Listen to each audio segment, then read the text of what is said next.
Hindi lang po categorically denying yung binabatong putik sa atin at para dumihan ang ating pangalan.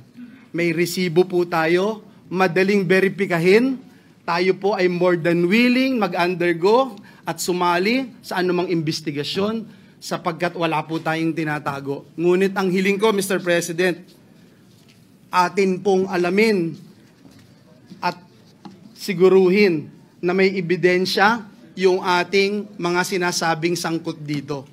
At sa mga susunod na pagdinig, bibigay ko po lahat ng aking nalalaman. Wala din po akong sasantuhin gaya ng sinasabi ko noon pa.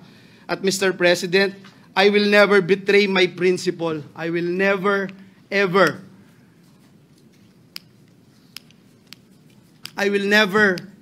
Mr. President, destroy the name that was given to me.